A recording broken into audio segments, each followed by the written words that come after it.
is up? Welcome back to Kill Rock Radio here on killrockradio.com. My name is Rocky. As usual, I'm up here in this motherfucker, just trying to get a little something done, trying to have a conversation with y'all. Info at killrockradio.com is where you would send your comments. You can get up in our DMs. Anywhere you go online, I think we even have a threads and shit now. At Kill Rock Radio or /Kill Rock Radio should do it. Find us, follow us, all that good shit. On this episode of Kill Rock Radio, we talk a little bit about Sinead O'Connor, who died last week, July 26th, and Morrissey, who had a shockingly lucid moment and made a great point. We'll talk about that a little bit. Also, I got this story that was sent to me, and it had a little video, and it had Kurt Cobain in it talking mad shit about Bon Jovi, of all people. We'll talk about that. I got a lot of response to the last episode. We'll do a little bit of an extended listener comments and all that good shit. So we're going to open up talking a little bit about Sinead O'Connor. And, you know, I'm not going to sit here and bullshit you and say I was some huge Sinead O'Connor fan. Sinead O'Connor did whatever the fuck she wanted to do. She was absolutely a trailblazer. As of right now, we don't know the cause of her death. This just happened last week as I'm recording this. She was a pop star. I came to know Sinead O'Connor just like everybody else did with her gigantic hit single, Nothing Compares to You. So, of course, in the wake of her death, just like as it happens with every fucking famous person, when they die, everyone comes out, everyone was a huge fan, everyone gives you their favorite whatever the fuck about that person. And Morrissey, of all people, has come out and made a statement calling the response to Sinead O'Connor's death, quote, insultingly stupid. When writing about Sinead O'Connor's death, Morrissey wrote, she was dropped by her label after selling 7 million albums for them. She became crazed, yes, but uninteresting, never. She had done nothing wrong. She had proud vulnerability, and there's a certain music industry hatred for singers who don't fit in, and they are never praised until death, when finally they can't answer back. The cruel playpen of fame gushes with praise for Sinead today, with the usual moronic labels of icon and legend. You praise her now only because it is too late. You hadn't the guts to support her when she was alive. Now, of course, Morrissey comes off as a pompous fuck here, but he is 100% correct.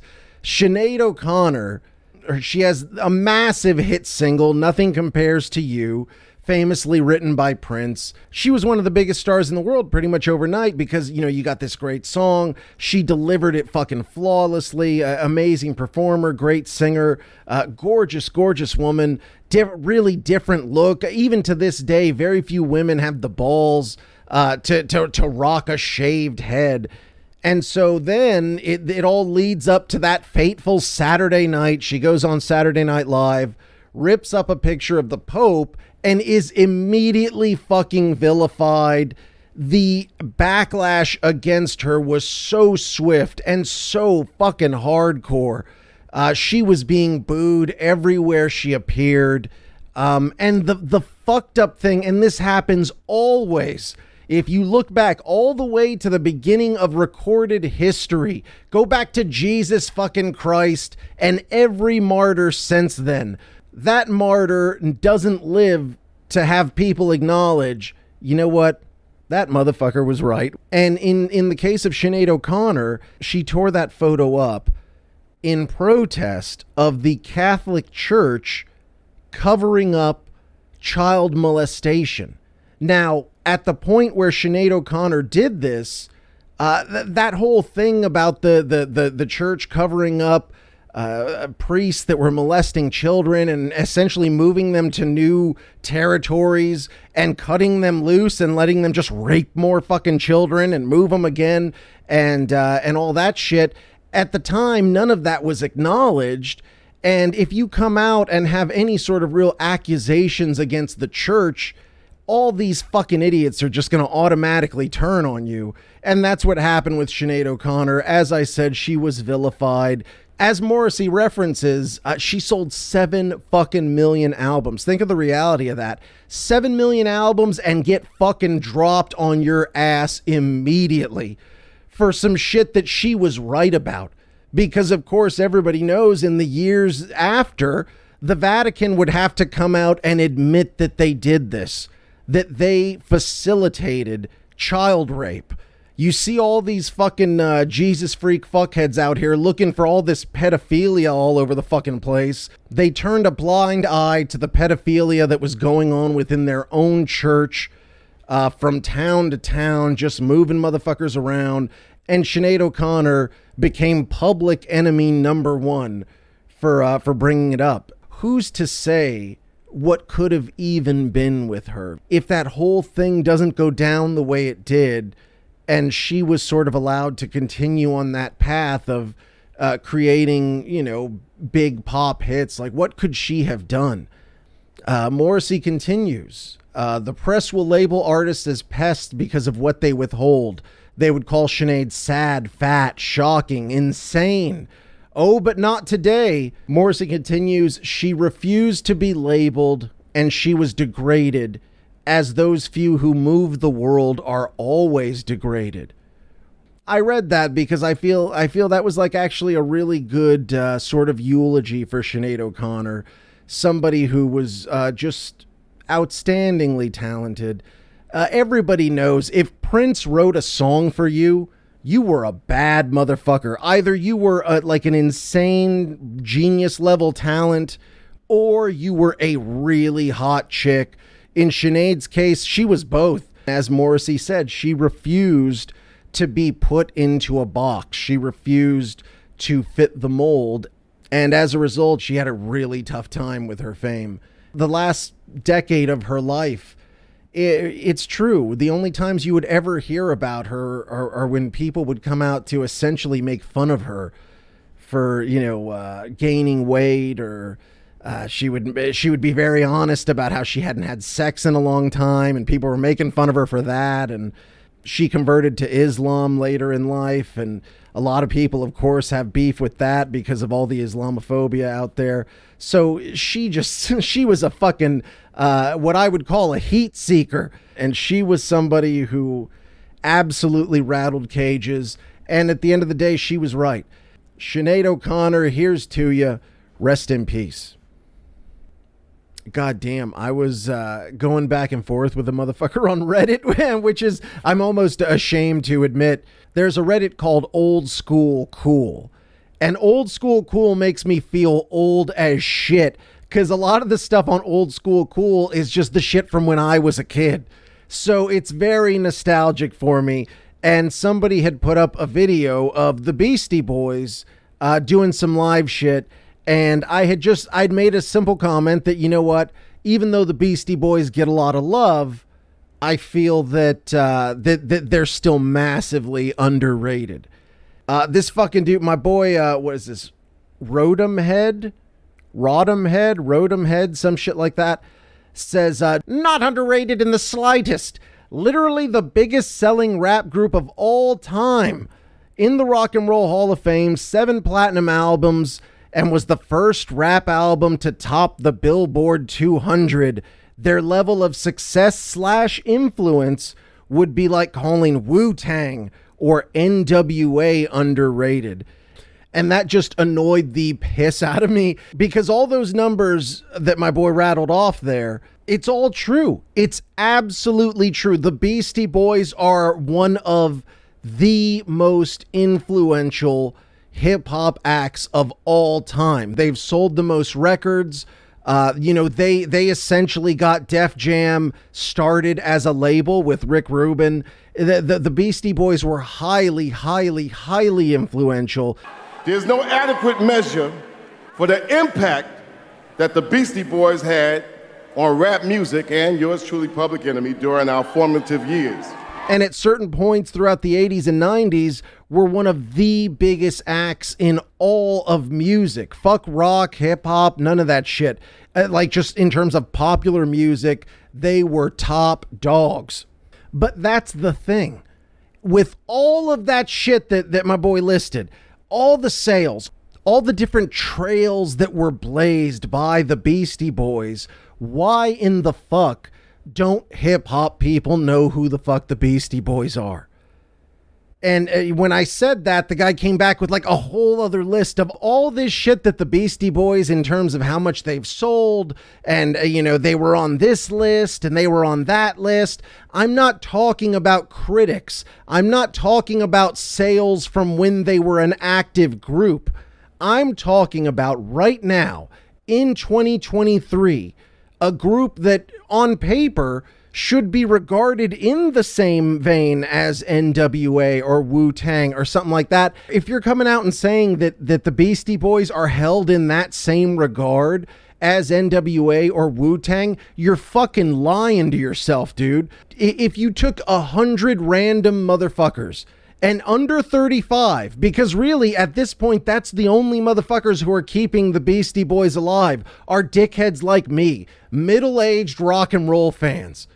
Because we all loved, who didn't love the fucking Beastie Boys that came up in the 90s? If you got any of the Beastie Boy albums of the 90s, like Check Your Head, Ill Communication, there were always like cool punk songs on there, fucking instrumentals, jazzy shit. The Beastie Boys would show you a little bit of everything. Just total fucking geniuses, those guys. And the fact that they've done so much. And if you took 100 random people of varying ethnicities and backgrounds and all that shit that identify as hip hop fans, and you were to say, name a Beastie Boys song or show them a picture of the Beastie Boys and say, hey, do you know who this is? I would bet my every last dollar, and I would bet you that less than 15% of that group would know who the fuck the Beastie Boys were. And this dude just kept running off fucking stats and stats and stats. That's how everybody argues now. Everything is internet stat fights and shit like that, like it's sports. This isn't sports. I'm talking about a vibe, basically. Yes, the Beastie Boys were huge. Not that they were never given their props. They were absolutely given their props. But why, with all of that, here in 2023, why does nobody know who the fuck they were? Like, that's one of my favorite shits to watch on YouTube. I love watching young hip-hop fans react to seeing and hearing the Beastie Boys for the first time. Motherfuckers always love it, and they will inevitably say, holy shit, this is great. How come I've never heard of these guys before? These are some talented white boys. Hey, this is real hip-hop right here. These guys MCing. There's a difference between MCing and rapping, I think. They were rapping, man. They're spitting. This is what hip hop is missing. No females in the back, no jewelry, no egos, no nothing. Just pureness. Everything genuine. They feeding off each other, back vocals off each other live. This is a music video and they recording that joint live. He mixing live. Like this is. I think it's on us to teach the kids. Put that shit out there. You go walking around the mall. I see t-shirts with Old Dirty Bastard. I see t-shirts with Notorious Big. Why aren't there any fucking R.I.P. MCA shirts? Fucking shirt with Mike D with that thick ass rope chain. Where is it?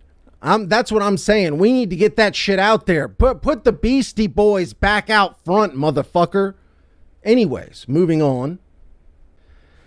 Next, I want to talk about this story that I got in the email. Once again, that's info@killrockradio.com. This was, it was some fucking, like, Louder. I don't even know what the fuck that is, but that's the website. It was from Louder.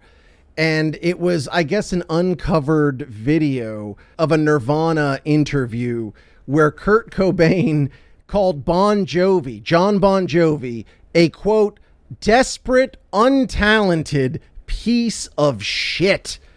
And this all stems from basically a story that Dave Grohl was telling. Nirvana's doing an interview And Chris Novoselic, the bassist for Nirvana, had made the point, and it was a very true point, of saying, you know, us getting over and blowing up as big as we have, it's opened the doors to a lot of people, because these old fucking hair metal bands have been hanging on too long, and they're fucking lame, and we needed some new stuff, basically. And Dave Grohl told a story. Here, I'll play the video.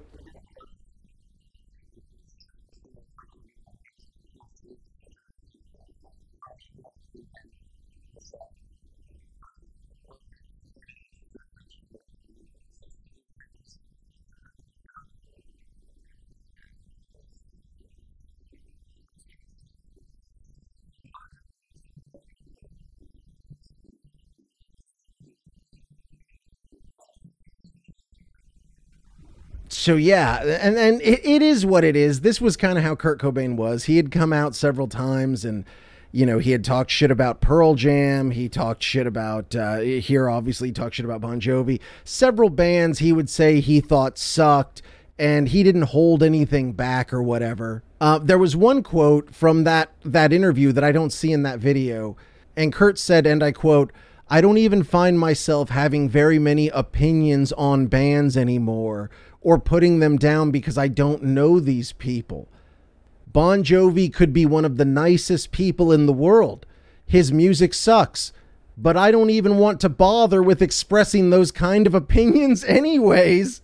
Which Kurt, you know, in true fucking passive aggressive fashion, he says after saying Bon Jovi's music sucks. But in the 90s, as that big shift happened, when, you know, when Nirvana drops like the fucking, you know, pop culture atom bomb and changes the entire fucking landscape, and all of a sudden these fucking these hair metal bands that had been able to just coast and do templated bullshit and still sell records because MTV was going to play their shitty bloated power ballads and shit like that, now all of a sudden they had to like pretend to be sincere and actually pretend to give a fuck and actually think about their lyrics and shit like that. And for a lot of them, it did not turn out well. But to me, the most embarrassing one was Def Leppard, because Def Leppard were already getting kind of fucking old. And so when that shift happened, they completely changed their style, and they did this fucking video. What was the song? It was, fuck, I can see it in my fucking head. It was this awful, like animated, like computer animation, but it was still the 90s. So it was very, by today's standards, very crude. God, I cannot remember the name of the fucking song. Oh, Let's Get Rocked. I could remember because there was this one line. I remember the first time I ever watched the video, and I had been a Def Leppard fan up to that point, and I'm watching it, and it's this, like, you know, bratty kid just going all over town being a real piece of shit, and like, yeah, he's fucking cutting edge. And there was a line, it was like, "Let's get the rock out of here. Let's get the rock out of here." And I was like, oh, it was like fucking douche chills. You almost, like, it would make your stomach fucking churn with embarrassment. And yeah, fucking Slang, I think, was the album, and it was embarrassing. And, you know, Bon Jovi, all those fucking bands, they tried to make that transition, but the gap was too huge. They were involved in such bullshit to make that jump to the level of honesty that grunge was at. They couldn't fucking do it in a realistic way. And then, you know, Load, you know, Megadeth did Cryptic Writings. And everybody changed their style. Everybody fucking did their hair a different way. You know, from what I remember with Bon Jovi, it's like he went and got like a Rachel haircut and started wearing like a cool vest. You are getting me rock hard. It came off so fucking flat. It was so clear how sort of counterfeit the whole thing was, and it just made everybody look like shit. And what was really interesting to me was I then looked through and saw the comments on the story, and there were so many people who were like equating the fact that Jon Bon Jovi is still alive to be like, well, scoreboard, Kurt, he still has a fucking head on his shoulders. How about that, you bitch? Like here, my boy Hank says, I like both bands well enough, Nirvana a fair bit more. Kurt could say what he wanted to about John. At the end of the day, John could function and act like an adult, and Kurt couldn't. There may have been a sizable gap in talent, but at least John could deal with the pressures and demands of the music business and fame. Kurt totally folded like a chair after a short while. John came across as personable and as someone who didn't lose himself or his soul in all his craziness. Kurt often acted like a child and a D-bag with his I'm so bored and superior attitude, then hit the eject button when things got tough, leaving his infant child behind. Way to go, Kurt. Those feelings of superiority really paid dividends, didn't they? Shut your goddamn ass up. First off, when Kurt Cobain died, he was 27 fucking years old. You know, when you're a kid, 27 sounds like a full grown ass adult. To hold the fact that Kurt Cobain was a snot-nosed punk in his 20s, what the fuck would you have expected out of him? Of course, when he killed himself, it's absolutely a completely selfish thing, but you're a fucking idiot because you're thinking like in your own head. Well, I'd have to think about my daughter. Who the fuck that's about to shoot themselves in the face is in any sort of reasonable frame of mind to think about anything? If there was logic involved, you'd only have like half as many suicides out there because people would think, well, you know what? I do have something to live for. But, you know, somebody who's in that mindset, you're past that. You're past worrying about shit like that. You are in a completely selfish hole. It's just a complete misunderstanding of how mental health works. It's not about looking at your daughter and saying, I'm going to do it for her. That's what a mentally healthy person would do, you fucking idiot. Who cares if John Bon Jovi, well, he was a really nice adult. Well, that's real fucking rock and roll, isn't it? Fucking stupid asshole. I'm sorry, my Hank, whatever the fuck, you pissed me off. My boy Chris says Jon Bon Jovi is still around and had a great career. Kurt Cobain is dead. Spoiler alert, took the early checkout. I would say Bon Jovi is the successful one. What the fuck are you talking about? They're both in the Rock and Roll Hall of Fame. Nirvana, in a very short time, 3 label releases, were able to build a Rock and Roll Hall of Fame worthy career. Nirvana are still highly visible, highly relevant. You still hear them on the radio all the fucking time. I would say just as much, if not more, than Bon Jovi. So it's not a question of saying which one is the successful one. They're both highly successful musicians.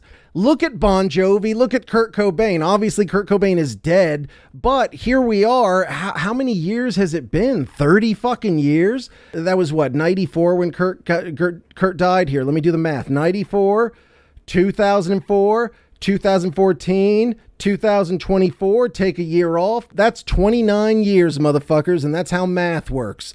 But 29 years since his death, and you still see Nirvana shit everywhere. As I said, you still hear him on the radio.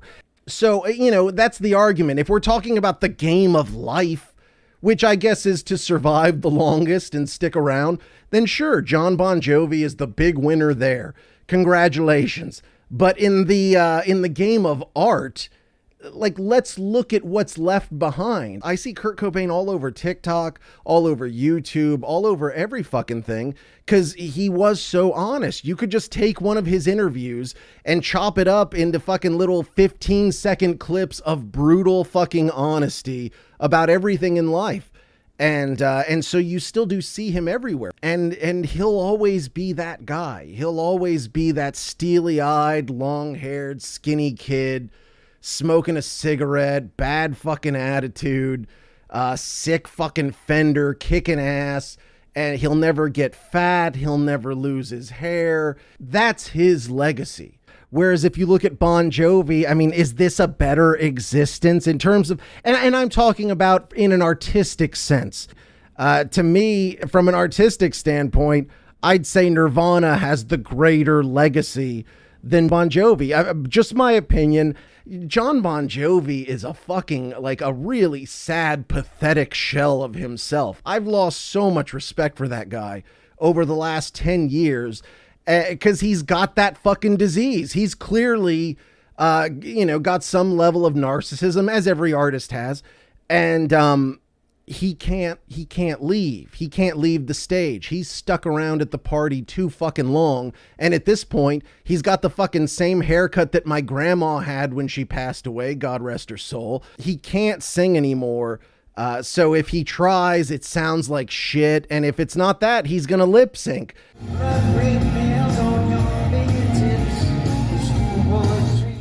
And this fucking guy, to see him, a fucking broken down piece of shit, old lady hair having motherfucker, gimping out, charging his fans an arm and a leg to watch him either badly sing or pretend to sing.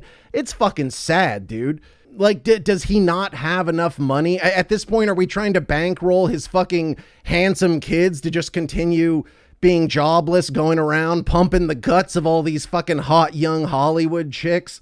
Those kids are gonna be fine. You've made enough money, John. God damn, you can rest. Stop ripping all your fucking fans off. So next, I'm gonna go ahead and go to the listener comments. info@killrockradio.com. Go to our YouTube channel, which is youtube.com/killrockradio, or get in to our social media, get in our DMs, let us know what you're thinking about.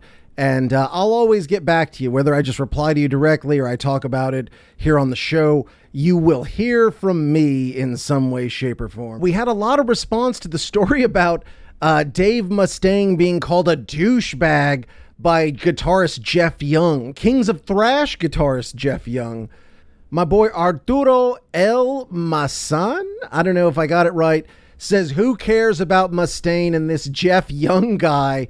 I agree that Mustaine is a douchebag, but you gotta leave the past behind. Concentrate on your life and career. If you're going to be bitter all your life about Mustaine, then you absolutely have no life at all.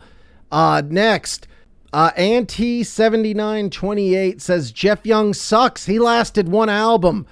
K. Cruve says, Dave's an asshole, but he's right. P.S. His behavior is kind of funny. That's the thing. I fucking love watching Dave Mustaine. He is such a crotchety old fuck. I love watching the way he reacts to shit. I'm fascinated by how his mind works. Next, Zaydid X Dahlia says, like low key, if you listen to Megadeth and have for a while, yeah, Dave is an asshole, LOL. It's no shocker he's low-key like Ronnie Radke. That's interesting. Maybe like an OG Ronnie Radke. Yeah, he's a complete douche, but his music is good. LOL. Like, who gives an F? His legacy gives him the pass. True, it's not like Dave Mustaine has become this guy. He's always been a dickhead. That's kind of his MO. Next, my homie Titans2720 says, about that Brazilian world thing. Funny how when you're successful in Japan, everyone cheers and throws a party. But if you're successful in Brazil, nobody cares. Be honest, you don't care what Marty is doing in Japan either, LMAO. At least be honest about that before you talk shit about the other guy. The Brazilian world music or whatever that Young had made, it's also a completely different genre. So I can absolutely see how Dave Mustaine wouldn't have seen it. Next, my homie Chicken Beak says, Dave's a ginger, soulless eyes, full-on hate machine. Of course, I jest, sorta. He's definitely evolved, but if Jeff Young made a world music album that sold well, I love that shit. Megadeth has always been one of my favorite all-time top metal bands, but I love Al Di Meola and basically anything he does, including his world stuff. Absolutely. I think Jeff Young just made the ultimate player move in his case, and that's the real story, because now I want to check out his album. Go check it out, Chicken Beak. Let me know how it is. Next, James Del Rogers says, whatever happened for days when people just listened to music? If I wanted to watch a soap opera, I would have a sex change. Calm down, girl. When I was a kid, I used to love watching soap operas. I'd sit there with my mommy and watch fucking soap operas. You got a problem with it, motherfucker? Listen, James, you're completely wrong. I know people love to be like, back in the day, the good old days and all that shit. There is no time in the history of rock and roll music where it wasn't just as big a part of the music being the chatter around it, the gossip around it. All the way back to the days of, Robert Johnson selling his soul to the devil at the crossroads. That was a rumor that was circulated about a musician back in the fucking day. You flash forward through all the different stories, all the magazines that have covered rock music and all that shit. That's always been one of the big draws of rock, is everything around it. And this is the new media version of that. Nowadays, we all have the ability to just come in here and say, hey man, check it out. This guy called Dave Mustaine a douchebag. Let's talk about it. So yeah, you can sit here and opine about the good old days, but there is no fucking time where people just listened to music and didn't talk about any of the quote unquote soap opera bullshit around it. And once again, boys, if you want to watch soap operas, you do that shit. I mean, we watch wrestling. Wrestling's a soap opera. Next, my homie Marielon Ninja says Mustaine is right in a sense, but there was no need to make a comment like that. It's just who he is. Once again, absolutely true. Dave Mustaine is a bitch. Next, a mostly reasonable guy says, I saw Kings of Thrash and Jeff was sloppy and doing noisy lead stuff while Chris Poland was soloing. He couldn't just play the rhythm. He had to razzle dazzle while Poland was soloing. Now that's douchey. Now that's a real thing. I've been friends with a lot of people in bands and shit like that over the years. And I know back in the day, like that was an act of fucking war, dude. You fucking bitch! If you had two guitarists, just the standard etiquette is that one motherfucker falls back and plays rhythm while another motherfucker is soloing. And I just keep playing rhythm till the soloer yields to me. Then they start playing rhythm and I come back with my fucking solo. If you're trying to play your solo and the rhythm motherfucker won't yield, it's not what you hope for. It's not what you deserve. It's what you take. Dude, you might drop your shit and go fucking knuckle to knuckle, bitch. I don't know. Do people not give a fuck about that now? That's a serious offense. Next, Matt Dad says, come on. You can't fault Dave for saying that about his ex-members. He's personally burned through about 40 of them like they're disposable plates of barbecue. So it's gotta be hard to remember them all. There have been a fuck ton of ex-Megadeth members. Next, Danny Boy says, why do you care so much, soy boy? Okay, I hear this term soy boy. What the fuck does that mean? Anybody who uses the term soy boy, cuck, alpha, beta, all that shit, you immediately out yourself as just a ridiculous piece of shit. I would ask you to define that term, sir. Here, I'm going to look that up on Urban Dictionary. Soy boy, a name for vegans who are factually morally superior to all carnists. Like, what about me comes off as, do I come off as soy boy? I'm from Texas, motherfucker. I've killed animals. I eat meat. I don't need any little fucking buzzy bullshit name to call you. Next, my boy Gabriel Edwards says, you're not being very charitable. This guy could be making a very good life off his royalties and publishing in Brazil. The people in Brazil sure care. It's shitty when someone diminishes the accomplishments of others who make themselves feel better to get clicks.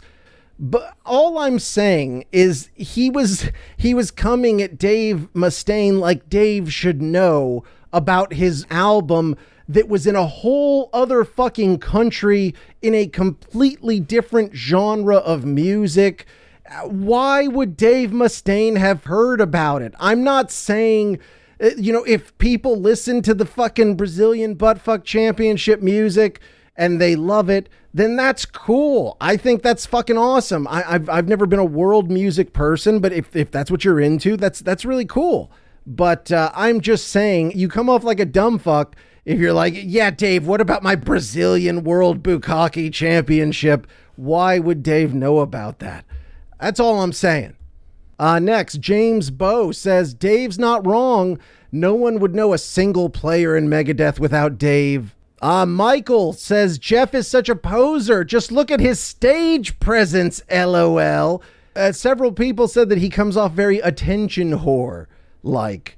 Next, Dwayne Jessam, a little bit of support for Jeff, says, good for Jeff. Say it like it is. Americans only think American stuff is important. Sad, really. It's not that. But I mean, that is true. Americans only think American shit is important. But that being said, there's a lot of ex-Megadeth members. Why would Dave Mustaine keep track of any of them?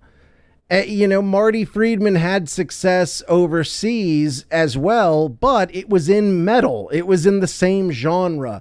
That's why Dave had heard of it, and that's why he never heard of Jeff Young's Brazilian Bukkake Championship title music. Next, I got a few about the John Lennon thing. We were talking about John Lennon being judged for his abusive past and all that good shit. Steve Bird says it's so easy to point fingers at someone who's dead and buried and can't defend themselves. Sounds typical for some moron seeking attention. I hope you're not talking about me, motherfucker. Come on, Steve. I was on John's side. I think it's ridiculous. I understand there are situations where he was violent towards women and he admits that, but the fact that he was able to evolve away from that, I think is admirable. It doesn't change what he did, but it is what it is. This one was interesting. My homie Heinz Dog says John was very lucky to have an awesome aunt and uncle that basically loved and raised him. He was hardly the kid who was raised on the streets and alleyways of Liverpool. In fact, he had a slightly higher standard of living and comfort compared to the other Beatles. Listen, I don't necessarily know if that's true or not. I know John Lennon's mom got killed when he was 17. How happy you are is not relative to how comfortable you are from a monetary standpoint or anything like that. The guy's mom had just been run down in the streets. He became a fucking dude out in the street, fucking drinking and getting into fights. It is what it is. It has nothing to do with what he had back at home in terms of family. It's cool that you have an aunt and uncle who are willing to have your back in that situation. It doesn't change the fact that your parents are dead, and at that early age, you're already essentially alone in life. It would be very hard to not feel that way. And I can understand why John Lennon ended up out there in the fucking streets getting crunk with it. I have several who say that John would exaggerate and shit. It's like, oh, he didn't beat women as much as he said. If he beat women at all, then he beat women. It's what are we arguing about here? We're fucking really, we're really splitting hairs at this point. Next, my homie Trick or Treat says John Lennon was a prick, and this is all in caps. Let's just leave it at that. My favorite band doesn't necessarily mean I worship them as people. Learn to separate the two. Most people can't. Most people, if they worship a group, can't distinguish their hits from their rubbish. That would be disrespecting them. Lots of rolling, laughing emojis. Sure, John Lennon was a prick. I can agree with that. And we'll end with Jason William Lee, who says John was a great man. He did some bad things, but all the hate towards him is crazy. He made himself a better person and was a positive light in the world. I think that's the best summary there, Jason William. I think the whole whether you're a quote-unquote good man or not should be measured in what you've actually done in life, not what you say, all that bullshit. Look at what's actually been done. John Lennon was a guy who had a lot of tumultuous shit go on in early parts of his life. He was able to overcome that and by all accounts become a much better person by the end of his life. And that's really the most we could all aspire to be. So, yeah, I'm right there with you, dude. I don't get all the hate. Thank you guys so much for all the feedback. Once again, info@killrockradio.com or /or @killrockradio on any of your social media shit.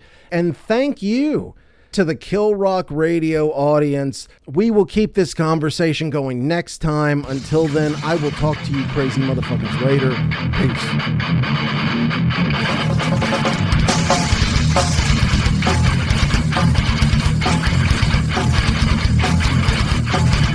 Got any questions or comments? Send them to info@killrockradio.com. To keep up with the latest and catch up on past interviews and clips, search Kill Rock Radio on YouTube, Facebook, Instagram, and Twitter. Subscribe to Kill Rock Radio wherever you listen to podcasts. I'm like, oh my god, just listen to it already.